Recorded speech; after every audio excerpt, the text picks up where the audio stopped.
Wow.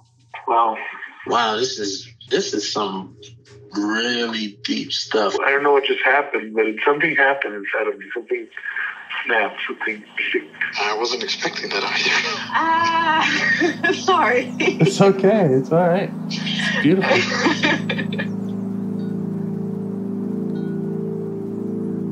Monster is like really small, but it had to become that to stop me. And then the hurt child became present when you mentioned it. And I didn't realize this until now. There were things that I didn't remember until now. Funny, I haven't seen that before.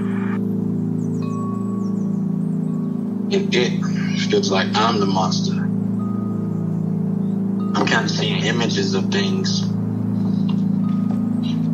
Of a world where they can exist.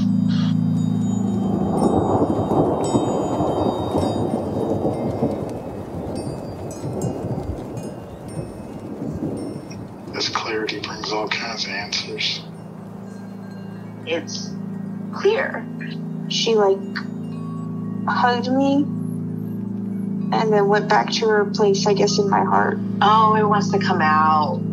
It wants to bippity boppity boop Cinderella me.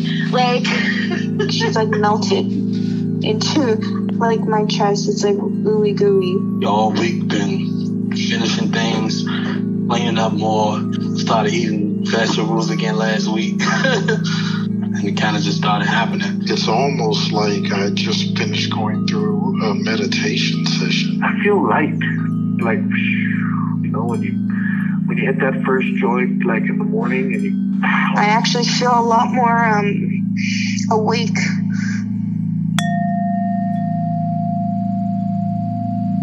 So, welcome back. Thank you. It's really been a long time, damn. Yeah, I wonder how long. Must have been definitely more than 6 months, because my jaw surgery has been 6 months soon. It's been 6 months, because the surgery was on 29th of May. I think sometime in April must have been the last time. Yeah, so you're all recovered from that? Yeah, to be honest, that was quite an interesting lesson, because it taught me that I'm much less fragile than I always seen myself as. Less fragile. Yeah.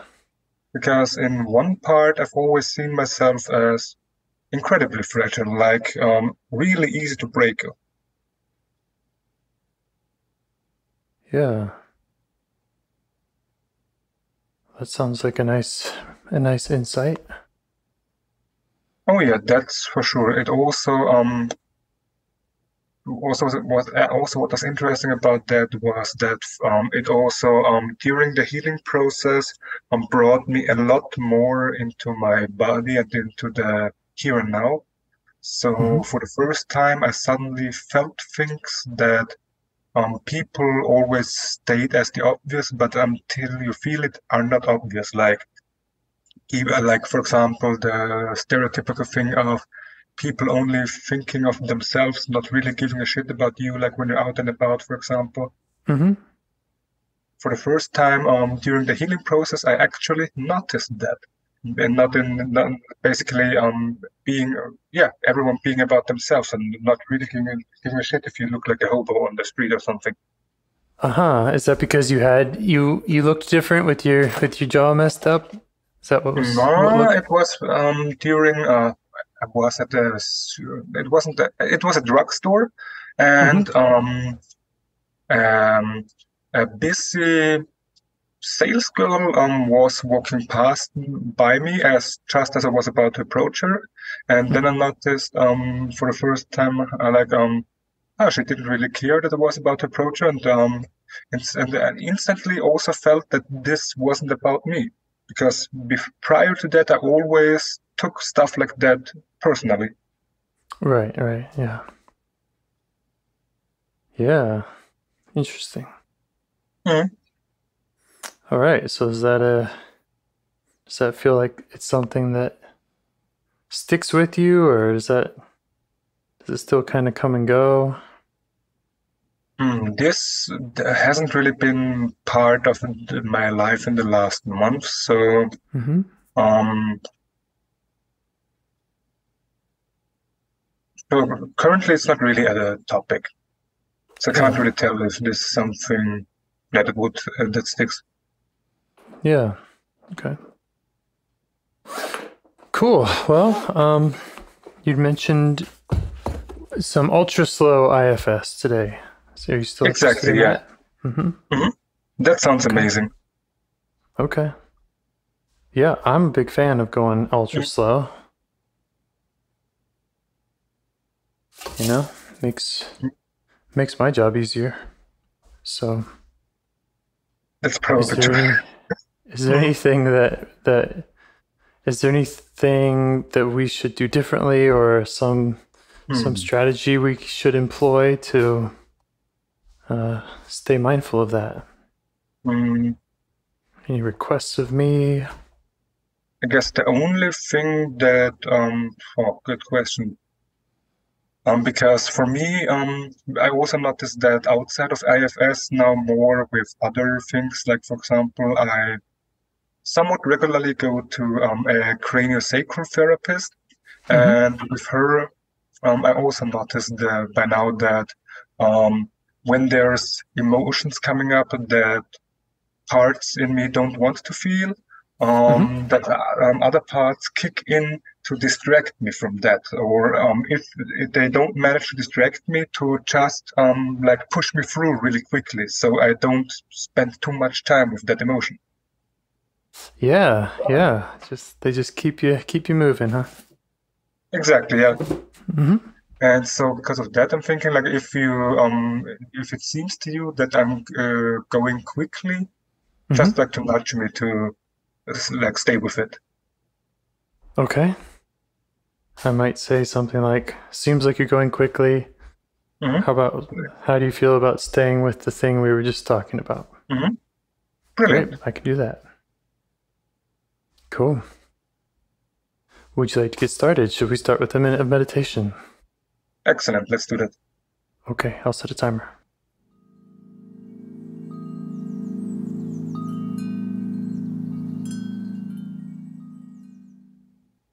Okay. So, do you have any parts that you'd like to change your relationship with or get to know better? Get to know better. And that's,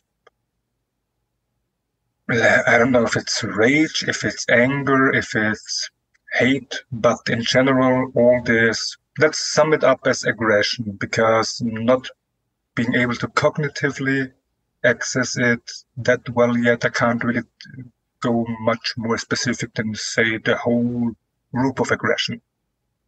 Okay, aggression. All right. And when that comes up for you, how do you notice it? In your body. I notice it in my shoulders, especially, and around the pit of the stomach, so like around the area of the bowel,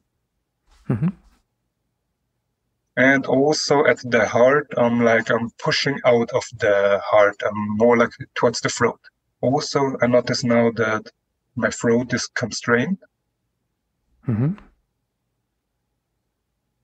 And let me see, what else do I notice about that?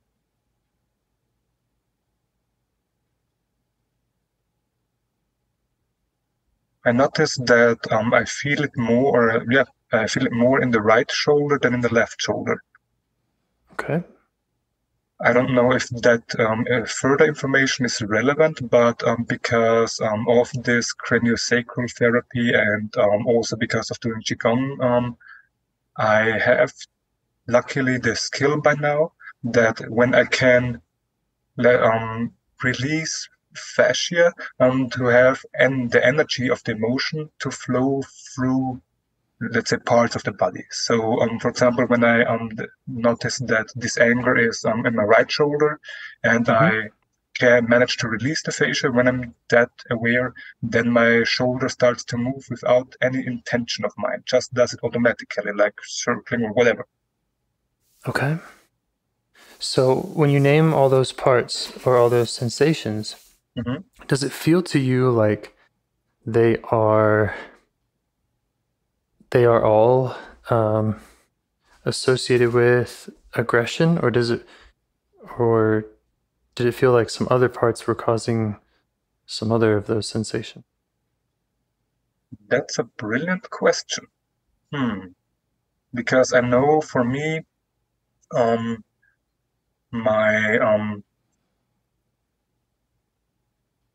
basically, I also know I have fear of aggression, which comes into the whole ordeal with me dealing with aggression and also with anxiety.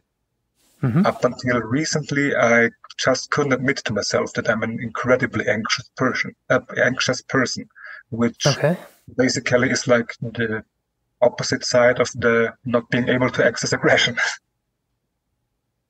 So let me try to see if there's also the anxiety, or if this is just real, or the fear of aggression, if this is just aggression.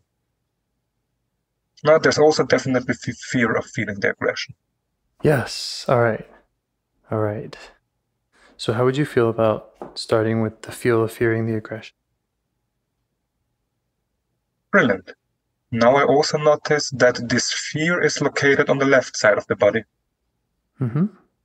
Like on the left shoulder, and also where the aggression pushes from the heart towards the throat. That's like on the left side, on the left side, it's like the fear, but the fear isn't really getting up to the throat. Okay. And how do you feel towards the fear?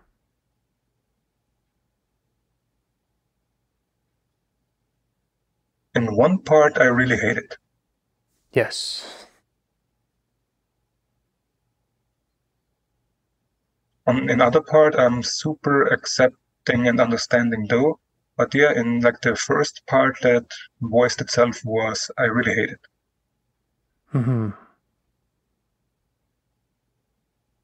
So that's the hatred of the fear of the aggression, right? Exactly. Okay. And how do you notice the hatred of the fear feeling? What's that like? This makes me want to like basically go into attack mode. Like I'm not as strong, like a pull below my heart area, like at the lower rib, or lower ribs on the left side, like pulling me forward. Okay. And does the hatred of the fear of aggression, does that feel like aggression itself? Like, is that just the aggression pushing back? Or does it feel like it is a third part?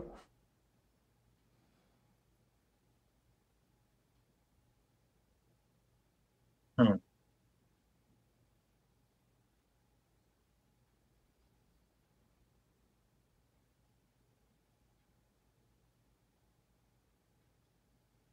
can't really tell just yet. It seems like that's part of the aggression, but it being like it's basically hating that I fear the aggression, but it being like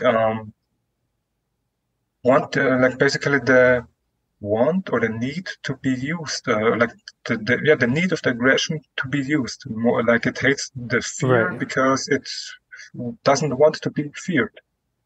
Right. Does that make sense to you? Absolutely.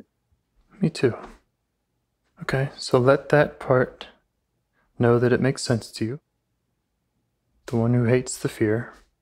And then try asking it if it will give you space so that you can come to know the fear of the aggression a little better.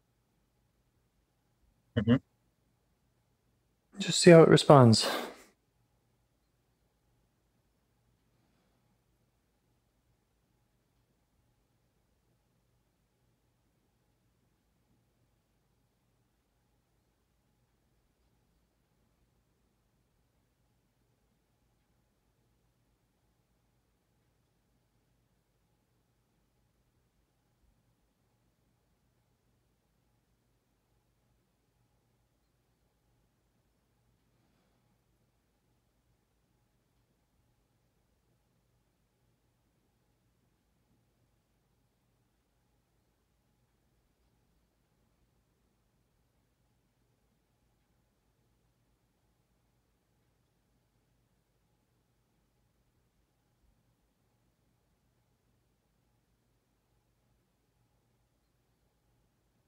It's understanding, because I explained that basically in the end we need support from all parts.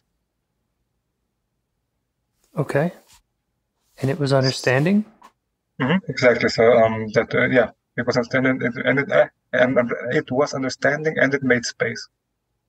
Great. Okay. All right, we can thank that part. And now see if you can turn towards the fear of the aggression.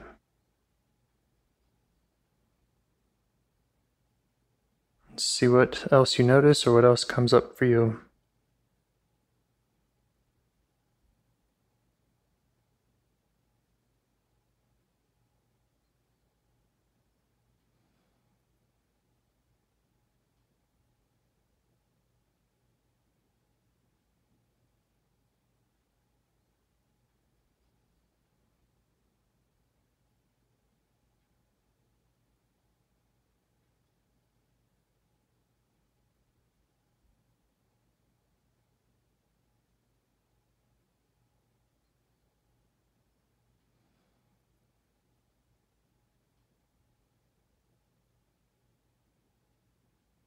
Basically, also fear of the fear came in, and also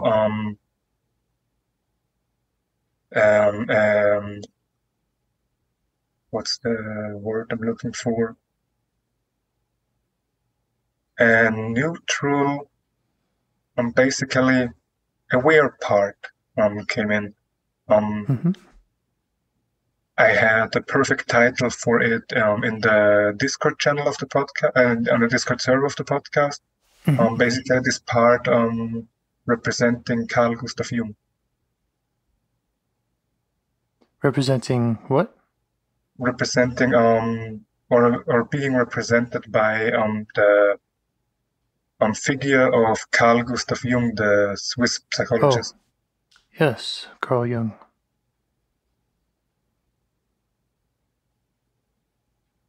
Okay, so there's fear of the fear. And what's the message from the fear of the fear?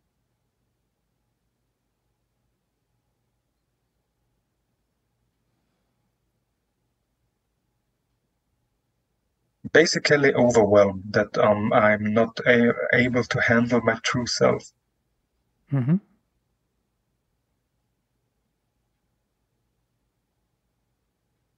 How old does it think that you are?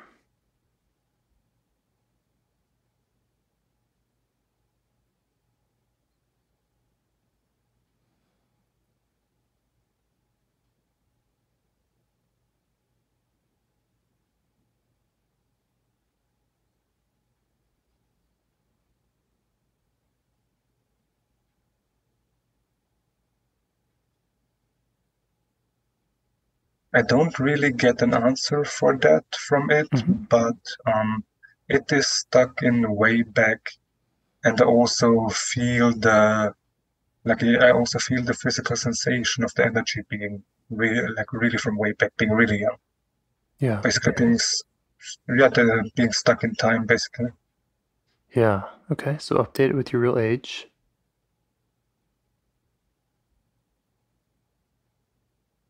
It might be stuck in a time when I just noticed that's something I've also been dealing with over the last months. These stuck in time parts can't accept yet my real age. Okay. But it also doesn't want to accept my real age. Yeah. Okay. I wonder, like, what is it afraid would happen if it accepted your real age? What would that mean? Why is that a concern for it? Because in one part I'm judging my as-is reality as fucked up, and I would have to take on the responsibility or accept that it was, the responsibility, and have to accept that it was, in the end, after all, my choices that led to this life that I feel is fucked up. Okay. Okay. in this I think I get that. childlike energy.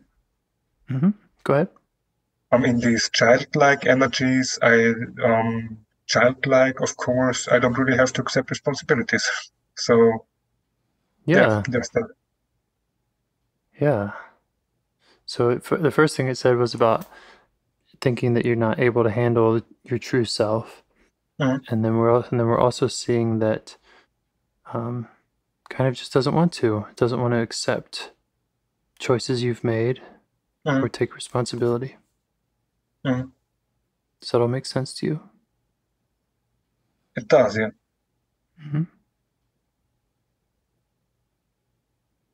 Okay. Well, see what you can do to just deepen your access to that part. Maybe turn towards it, ask it to turn towards you, step closer to it. Do what you can to, again, kind of gently just show it who you are.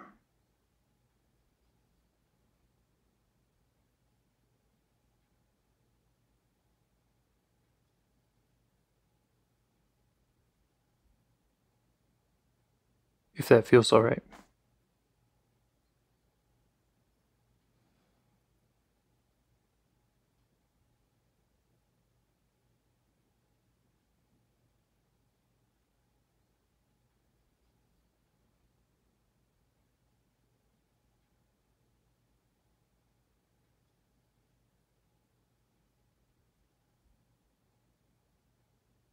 It does, but let's say, and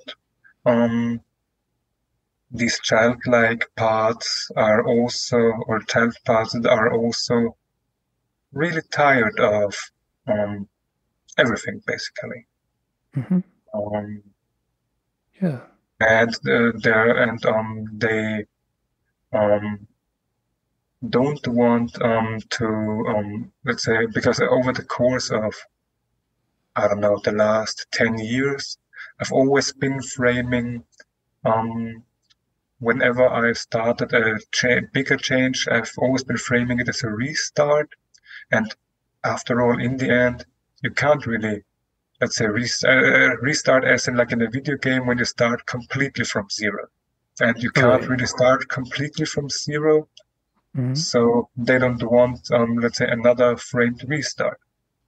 But for a change, again, I would have to be able to really accept as it is in order to change. So they're tired because they've heard the message that this is going to be a big restart. They've heard that over and over, and they're tired of hearing that. On the one hand, that. On the other hand, also on beings or taking up some or being active so much. Yeah, taking up so much energy, being so active. Right. Okay. And is the being so active also kind of that same part that has the energy to call things a restart? Is that kind of the same part? No, that's a different one. Okay. Restart is like I don't know if it's that judgmental or if it's a judgmental part, but yeah, that's like more like a separate part using judgment. Okay. How do you feel about our pace so far? So far, it's good because we definitely didn't let my parts jump or through emotion to emotion to emotion like we did in the past. So far, it's pretty good. I agree. I feel like the pace is nice. I do have probably 10 parts listed here in front of me. Yeah, I can count them. Let's see. 1, 2, 3, 4, 6, 7, 8.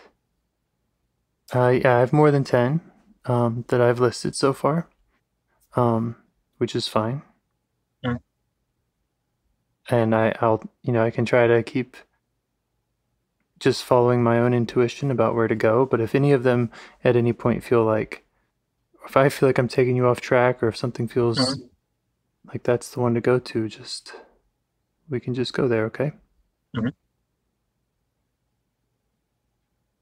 Is there any in particular so far that feels like you really want to focus on, and in the is end, at the it's top of your still list?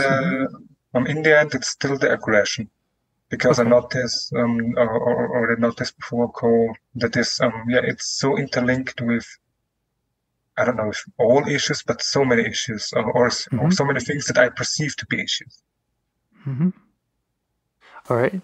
So see if this is helpful. If not, we can do something else. So starting with the aggression, we then feel and notice a fear of feeling the aggression. Then comes the fear of feeling the aggression. And since noticing that one, we've spent some time with it, but then we're also now into kind of childlike parts that are tired of the restart and being so active. So I'm basically, I meant with, for example, the fear of aggression and fear of fear being part of these childlike parts that are so exhausted. Got it. Okay. Yeah. So if we are targeting the aggression, yeah, how does it feel now? If we just kind of pretend like we were starting over, and I said, okay, how do you feel towards the aggression? How do you feel towards the aggression right now? Now that I've acknowledged these parts, it's much more open to access now. Because now it's not sorrow, it's, I guess, because I also noticed in the past that I don't really know how, or what, let's say, self-compassion is. I guess what I'm having right now is self-compassion, because it's a weird kind of warm emotion or warm feeling towards aggression, towards my aggression. Yeah, I would just call it compassion. I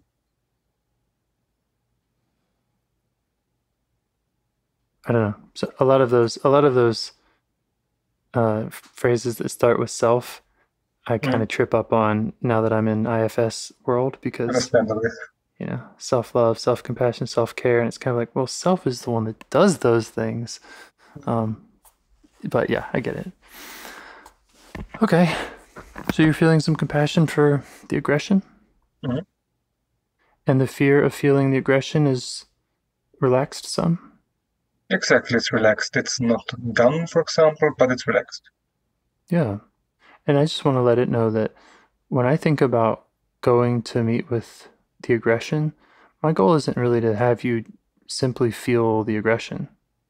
Like, I'm more coming from a place of curiosity of why is the aggression doing what it does? What is it trying to let you know? And so I just want to let all parts know that I don't consider that part of the IFS process necessarily, is to just bring up the feelings and let them kind of take over or anything.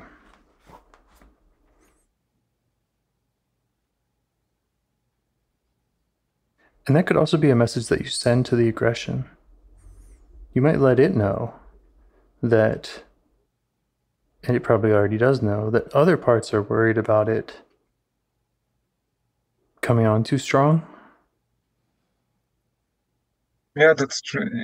In the end, yeah, because in the past, as I hardly ever in my life allowed myself to feel and use the aggression, basically, of course, then whenever I couldn't hold it, then it came out way too strong. Yeah. Right. So yeah, you might just let it know that. Let it know that you feel like in the past you've had trouble holding that space for it. Other parts have reacted, and that you really want to avoid that in this conversation. That you want to stay in the compassionate place. And you could just ask if it can agree to, keep its volume at a level that feels right for both of you.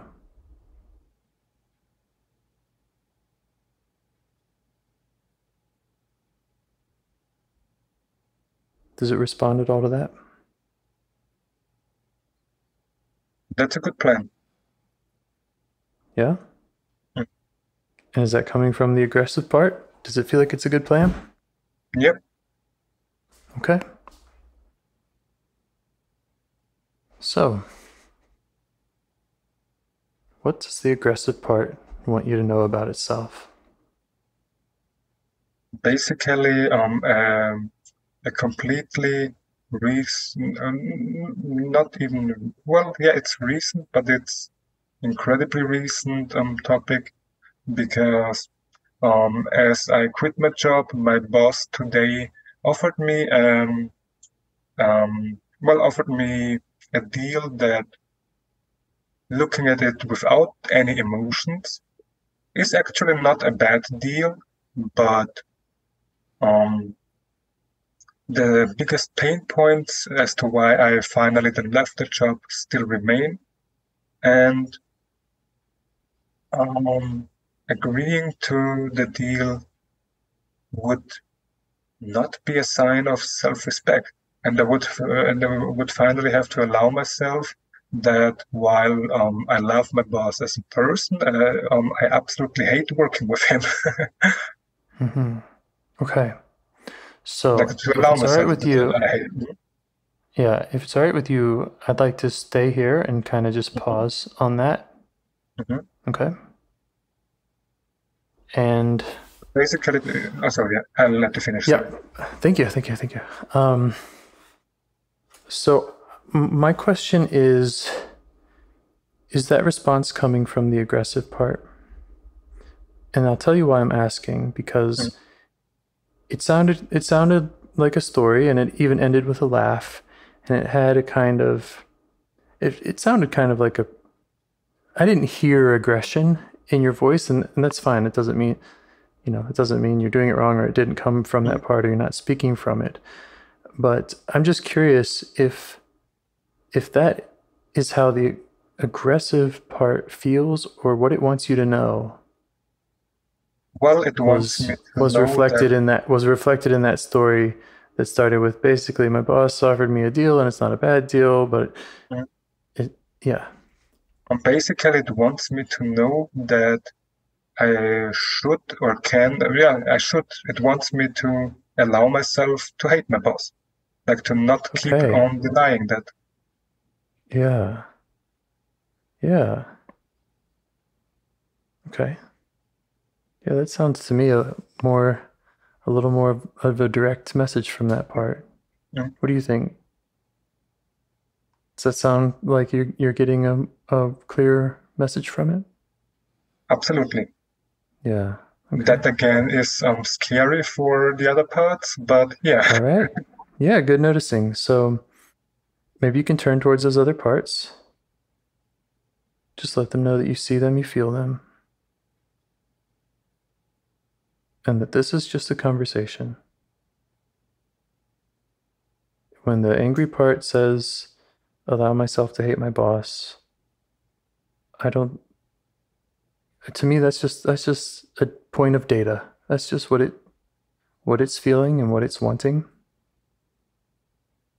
And I want to let the afraid parts know that, at least the way I see it, we wouldn't be ending this conversation with, hooray, let's hate your boss. Like, go hate your boss more. Like, that's not any direction that I would imagine us going.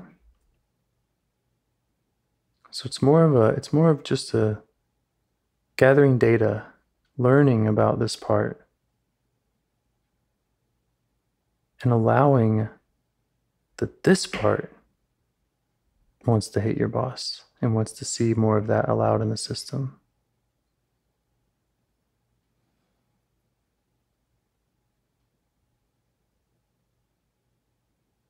Do they respond at all to that, to hearing me say that?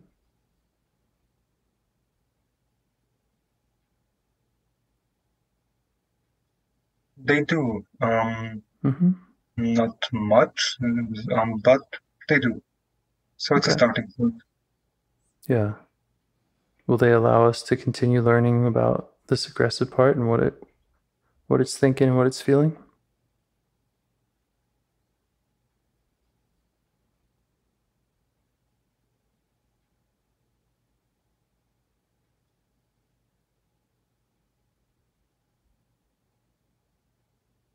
Yeah, but they want me to use the, let's call him Carl Jung part to also on my side stay much more aware, because that's also something I learned after a last call about myself. I've learned it fairly recently about myself. Over the course of the years, I got so much in my head that when like we're doing something like right now, the IFS call, where things get visualized, that I really feel that stuff as if it's happening. I never noticed prior how much I actually feel that stuff as if it's happening. But yeah, that's right. Okay. So when it's in your head and it's visual, it feels intense and it feels like it's happening right now. And the Carl Jung side of you is able to kind of bring it more into the body awareness, and that helps. And that helps parts feel less intense. To stay more grounded, like to have a bit of a distance, like sort of like meditation. Okay. So it has more of a neutral disposition. Okay.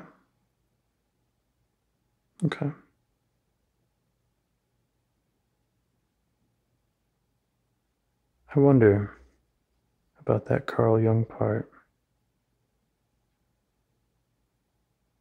Does the Carl Jung part have compassion? Actually, it does not. This part is purely like a watcher, to make sure that I always, when it's active, can see what is actually happening outside of my emotions or stories or whatever I'm running. Yes. Okay. So it's kind of a counterbalance to more emotional, more visual, and kind of fiery parts, exactly. Right? Exactly. Okay. All right. How would it feel to turn to the Carl Jung part for a moment? Yeah, sure. Okay. How do you feel towards him? Very warmly, because the last 2 months, that's been my strongest tool. All right. So he's been very useful for you. Oh, yeah. Because we think during we definitely talked about that during the last course, how the fire basically parts that they must be firefighters are active during my workday at the job, and with using the Carl Jung part, even when the firefighters, well, basically they're always active during work, but still help me then while they're active to still see what is happening, to some extent at least. Okay, so you have warm feelings towards him? Yeah. Can you just get him to notice you, or just invite him to speak with us for a moment? Sure. How old does he think that you are? He's like, I know that you're 30, I was almost saying 35, 34 years old, but I also know that you don't really know it yet. Interesting. And is that your real age? 34? Yeah. Okay. But he says, but you don't know it yet. Yeah, like he says that I don't really know it yet. Or that, so basically that I can't really accept it yet. Yeah. So it sounds to me, because you've talked about parts that can't accept your real age, right? We talked about them just a minute ago about those childlike parts that it can't accept my real age exactly. Yeah. So it sounds to me like he is seeing parts. He's seeing parts of you who can't accept your real age.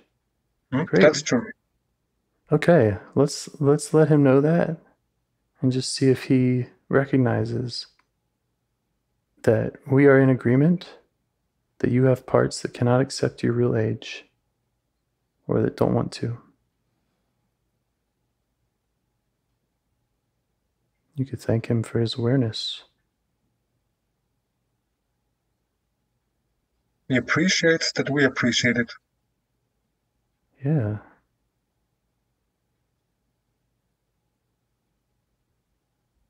Yeah. And I guess, my follow-up to that would be to show him the self who not only can accept your real age, but can accept all the parts.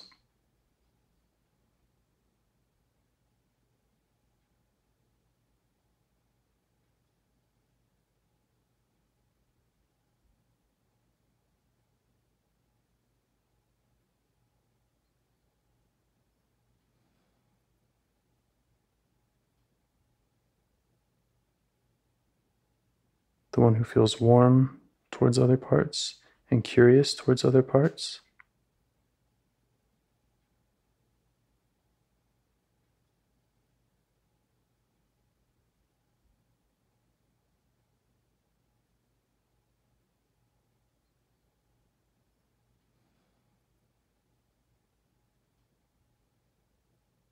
He responded with that I can't do that yet because while he is always active, as otherwise I wouldn't do my hardest all the time to, let's say, be good to myself. But as I can't really feel that part, I can't really show it. Okay. All right. So he's saying that you're not really capable of embodying that and showing that to him? Exactly, because while it's obviously operating in general, because otherwise we wouldn't be in this call, for example.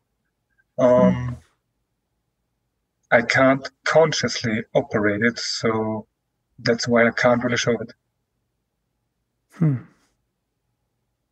Does the Carl Jung part like talking about parts? Yeah, he does. I assumed he would. All right, me too. Yeah. So his theory is that you can't show it because I can't fully embody it yet. Yeah. And what does he think that you would need to do differently to embody it?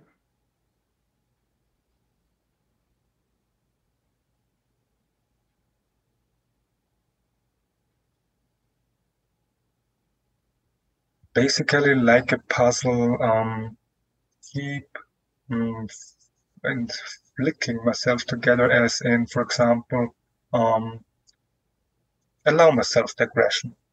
So in order to be able to fully embody my true self. And so not just aggression, also the other emotions. And also allow myself to embody the fear, embody whatever else is there that doesn't really want to be embodied. Okay. All right. Or that's where so he believes that in order for you to get it together, to piece yourself together and to be fully present, that you would need to embody the aggression as well as all the parts? Exactly. So basically all the emotions. And because before I don't embody all emotions, I won't really be able to consciously decide and act on them. Yeah. It really does sound like a Carl Jung part. I don't know my psychological history too well, but I do know that that, at least before IFS, was a really common understanding or belief in psychology, was that kind of the ultimate way of getting to know ourselves would be to embody or to express all of our feelings, right? The same thing that these other parts were scared of, which is embodying the aggression. And you and I have also talked about like ways in which you've kind of tried to express the aggression, you know, right? You've talked about punching pillows and other stuff, right? Oh, yeah. Yeah. So it sounds to me like the Carl Jung part has a theory, and I'm not doubting it or putting it down or anything, that in order to piece yourself together, you need to embody the aggression, among other things, right? Exactly. Okay. Can he just say a little bit more about what it would mean to embody the aggression? What would that look like, according to him?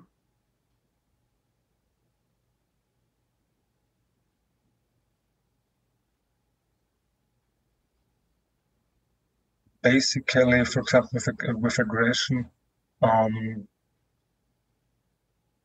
well, it's tricky because, well, basically, in the end, for example, get myself consciously into a conflict, so or like allow myself to have the, well, let's call it semi-consciously, because basically to allow myself to, let's say, for example, aggression, if this would be a firefighter, to have it run its behavior more or less automatically, but consciously enough so I learn from it and then can act on it consciously in the future whenever other things regarding aggression, for example, come on. Okay. And does he have any opinions on, like, when he thinks about the thing about hating your boss, does he also think that it would be good for you to embody the aggression there? And what would that look like?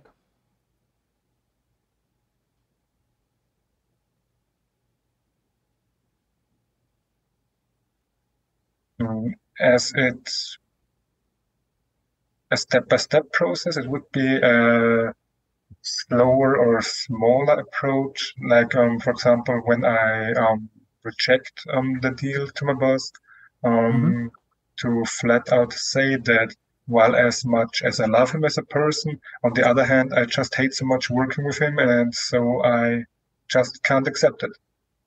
Okay, so that would be one way to embody it, by telling him how much you hate working with him, right?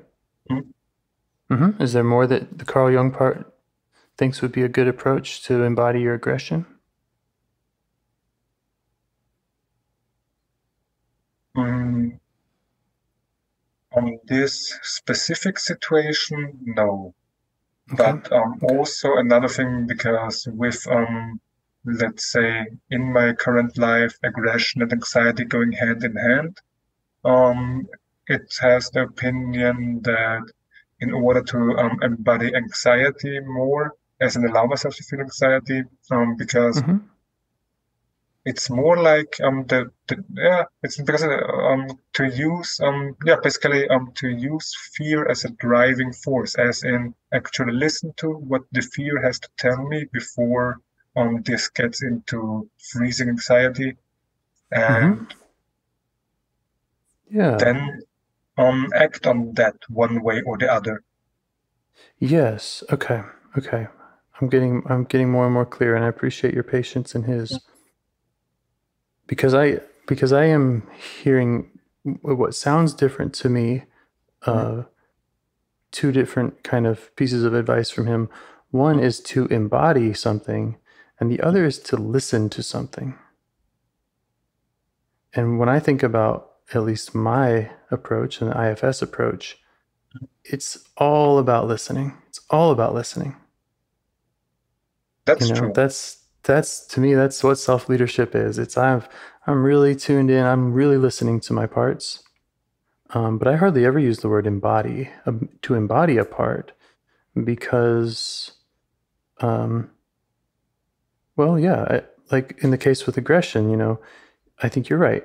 A step of embodying your aggression would be to tell your boss that you hate working with him. And I don't know that that's right for you, or that that's a good move, or that would make your inner world any better. I can imagine ways in which that could cause a lot of more other parts to get really activated and say, "Oh God, what did I do?" You know, telling anyone you hate anything is going to get a reaction out of them, right? So that's for sure. So yeah, I just think that's interesting to hear Carl Jung's take about embodiment, and I just want to let him know I really, really agree on the listening to parts of yourself, and I'm curiously skeptical about the embodying parts and the values of that, and I would want to really learn more about that and just check that. Because basically the underlying message in aggression is what he says is that, for example, the job to finally really build my boundary. And if the boundary means to quit, then to really quit. Yeah. And I would agree, you know, that's also that's an external step. To me, that doesn't sound aggressive particularly. It sounds confident or self-caring, or but there was another point that he made that I'd like to address if I can. Sure. Or something I noticed about him is that he showed up when you went to go listen to and learn about the aggression. He felt the need to come in, and I kind of got the sense like he wanted to pour some ice water on the whole thing. He wanted to say, you know, back up, maintain awareness, be more neutral, be a little more clinical. It's not really clinical, but keep a little distance. Keep some distance, right? Which might have been a good idea. But I find it interesting that he is both coaching you to keep distance and telling you to embody parts. He's saying for you to get it together, you need to embody the parts, which to me sounds like stop keeping so much distance. And he's also telling you to keep distance. Yeah, because basically embody as in slow and steady, step by step in small chunks. Okay. But does that make sense? Does it feel at all to you like that is somewhat conflicting? The idea of maintaining distance while also embodying a part? I mean, I could be totally misreading him, so I'm just telling you what I'm hearing and picking up from what I'm hearing from him. So, well, basically no, because in the past with having done this stuff like breath work, or for example, as earlier before he jumped in, having felt again so intensely.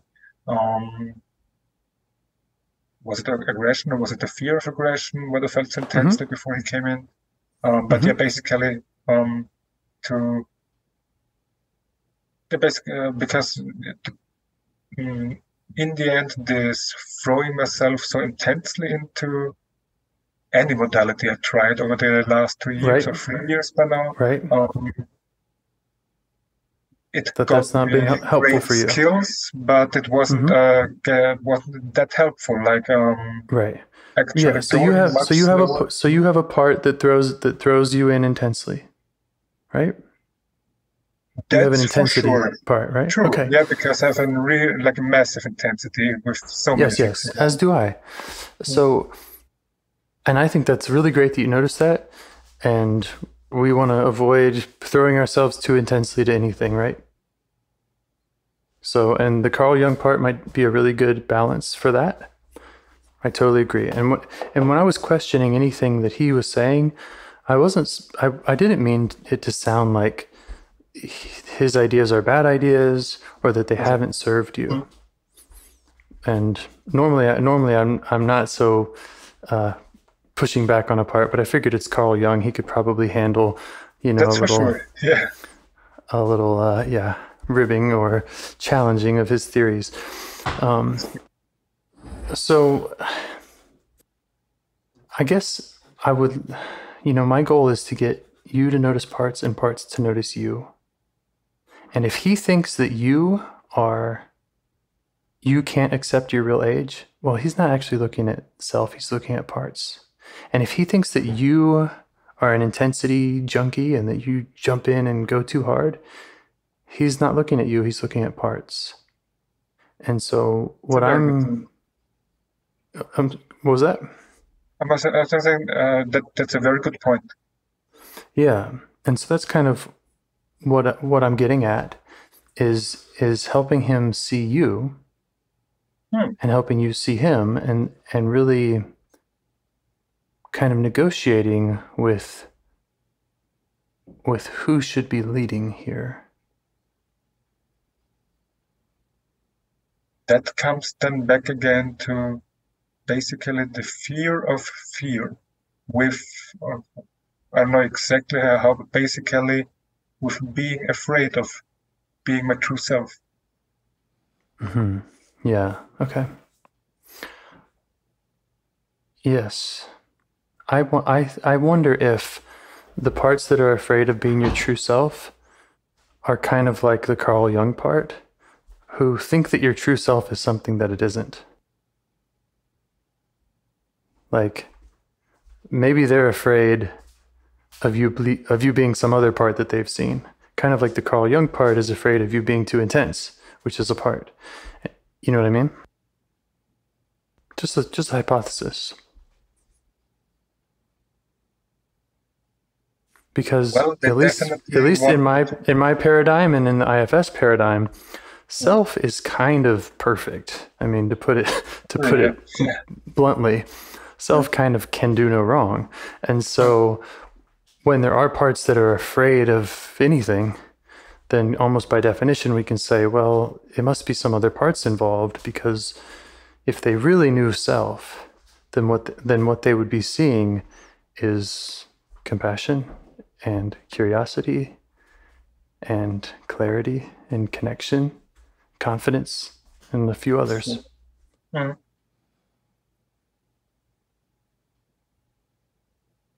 But it all makes sense to me. I hope that this doesn't feel like I'm just challenging you and your parts and telling you guys that you're all wrong. It is a process of showing up for them to demonstrate to them that you do have those qualities, that you do have a self. Agree, because now these parts that are afraid of being my true self don't feel that way, because... Right. And and we're not going to argue them into it either. That's kind of what I did want to sort of apologize for. If it sounds like I'm being argumentative, okay. That's not the way. And that might be other psychologists' way. And I'm sure Carl Jung has met a lot of people who wanted to argue him into the right way to do all this. But my goal is to get you in the presence of parts. And we do that through a kind of curious investigating process, which I think you did do some of in this conversation, and I've seen you do in the past also. But yeah, that would be that's my sales pitch, is that you do indeed have a self. And I agree on that as well. The way to get parts to acknowledge that, there's no shortcut, and it's not a cognitive thing. It's sitting with them and being with them and providing that presence and that curiosity and that space that they need, so that it's not a academic proving it to them one at a time. And I think that your mindset of going ultra slow was a really great intuition, because proving it to them one at a time takes time. I'm sure you've listened to other calls where we can spend an hour with one part, right? And yeah, we make some progress, but most of those conversations aren't finished by the end of our hour. You know, That's true. People are walking away with homework to do, and sometimes that's months of homework. You know, and I'm speaking about myself too. Like, I meet a part, there's still a part that still will blend with me a year later. You know, it's not so. Yeah, I just want to offer that to you as to say congratulations for recognizing the need to slow down. Thank you. And I absolutely love that because in the one basically, how should I put it? Because as you were perfectly saying about the intensity part, there's also this, or I don't know if it's one part or multiple, but also this, let's say for now one part that wants it to be done so quickly. Like we tried or my parts tried to jump in the past episodes. Yep. When it comes to building relationships, I think we can say that slow is fast. And if you spend like I said, I feel like we met over 10 parts in this conversation. If we're spending only 5 minutes with each part, we can do that over and over and over. And I think relationships, it's going to be hard to build relationships. So yeah, just keep that slowness in mind. Keep revisiting parts. You know, for example, Carl Jung here. He sounds like a really important part. They all are. But he sounds like a really important part that you're able to be around without like distress, right? That's true, yeah. You can chat with him. You know, what would happen if you sat and chatted with him for 10 minutes a day for the next 2 weeks? I don't know what would happen, but I know what's happened inside me when I've really focused on one part and just kept going back. If I had the real Carl Jung available to me, I'd really want to talk with him a lot. And I think our parts, they are that. They actually give us that ability because they do have whole worlds of perspective to offer us. So yeah, treat him like Carl Jung and meet with him a bunch. You know, get your free therapy from him and learn more about him and let him learn more about you and about your patience and your persistence. Well, I loved it because in the past month, basically, I did talk with him every day, but there you go. not really therapy-like, more like so like basically he came in to remind me to check what is actually going on right now. Basically what is going on right now, and basically yes. For me, and I was kind of joking about therapy there. I just was just the fact that he was in that world. So I apologize. I didn't actually mean that to get your therapy from him. In a way, you could challenge yourself to be his therapist. That's a good point because he's a part of you. Exactly. Until today, I didn't notice that he only sees other parts. Because you're absolutely right about that. Right. He thinks that you're short-sighted, but he's not even looking at you. Damn, that's true. Thank you. Yeah. They're all kind of like that. That's kind of the fundamental issue, is that parts are not looking at self.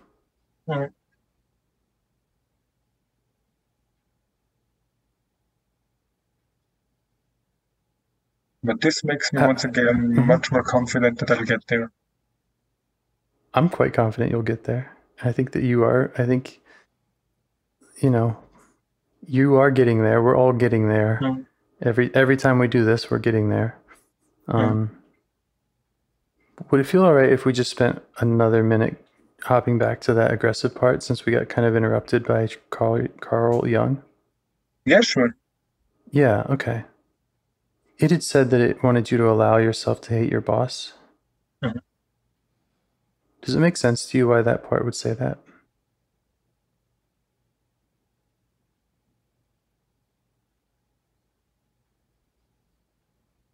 Because it's been watching me, in the end, make myself suffer because of denying myself my defense mechanisms. So it is, and it's trying to protect you? Yeah. Right? Okay. Can you just let it know that that makes sense to you, and maybe even show it appreciation for wanting to protect you in that way?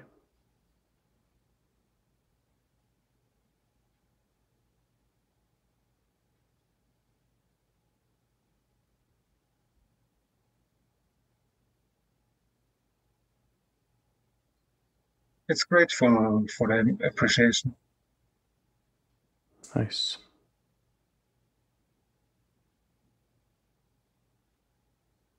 Is there anything else that it wants from you while you're here with it? Any requests it has of you?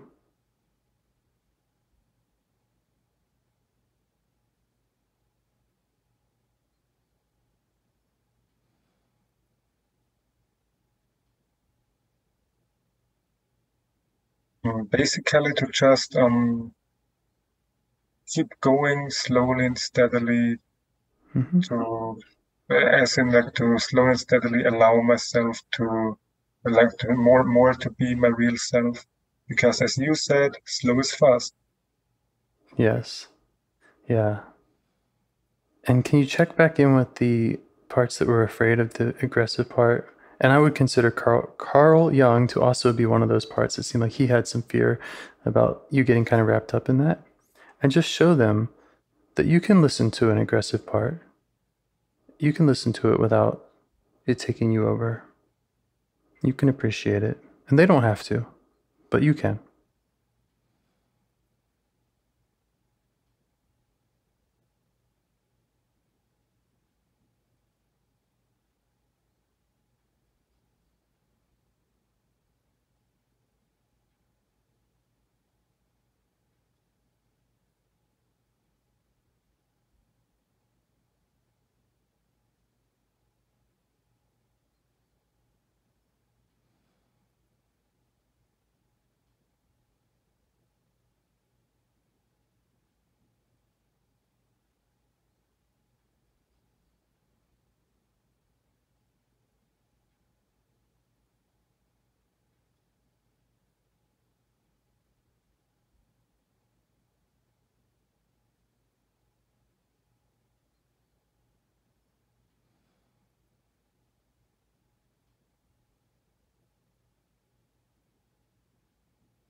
And then I'll ask if you or any of your parts have any questions or concerns for me. Not right now, but because basically Carl Jung wanting me to do it slowly and steadily. I realized that up until now I didn't notice the being so intense being a part of mine. So basically I could allow myself to more or less shed the intense part, as in to separate myself from the intense part, to just go towards the aggression without any intensity. Yep. It's all about listening. Listen to the intense part and maintain some separation. Listen to the aggressive part. Listen to the Carl Jung. They all have important messages for you.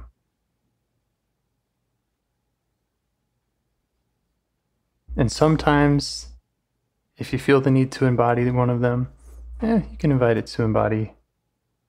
But I think the ultimate is listening. That's true. Mm-hmm.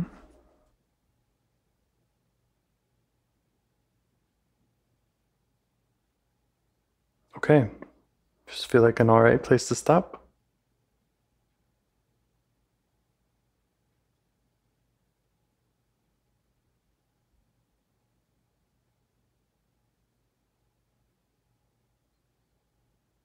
This was a really good call. Thank you so much again, James. I think so too. Thank you. Can I use the link you sent me to book a next call in a few weeks? I believe that link will not allow another call because I'm just using one-time links, and okay. I have 0 call availability in the next many weeks. I'll be in Vietnam, and cool. right now my calendar is all closed up. So I'm happy to chat with you on Discord, and I can get back to you when things open back up. That would be amazing, yeah. And I'm really excited to see then where things go until the next call. Okay, me too. Keep me posted. Will do. When are you going to Vietnam? Let's see. I'm afraid to look because it's like next Wednesday and I got some planning to do still, so. Oh, cool. How long are you gonna stay there? 3 weeks. So I got to get a lot of things in a row here. I procrastinated on everything until, the last week, of course, and here we go. Yeah. Yep. All right. Well, really have a great day. Time, then. You too. Okay, I will. Take care. Talk soon. Take care. Bye. Bye. Do you want to help bring more self-energy to the world? If you'd like to participate in calls or help out with this project in any way, I'd love to hear your ideas. Join the Discord server or contact me at james@liveifs.com. A huge thanks to our audio engineer, Yvonne, for your care and diligence in editing the calls. To every caller for your courage in sharing some of your parts. And to anyone out there getting to know their internal system, keep going. Who knows, that might be the most selfless, helpful thing you can do for others, and you're the only one who can do it. If you'd like to see us reach the largest audience, we must please the almighty suggestion algorithms at iTunes and YouTube, and they don't care about the power of IFS. They're looking for likes and shares and comments, and the sooner the better.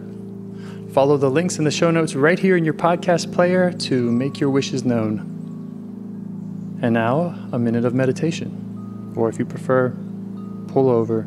You can do it in 60 seconds. Just click one of those links. They're right there, and give us a like or a 5-star rating. It would really help. If you think this project is helping people, you're helping people by sharing it. Thank you.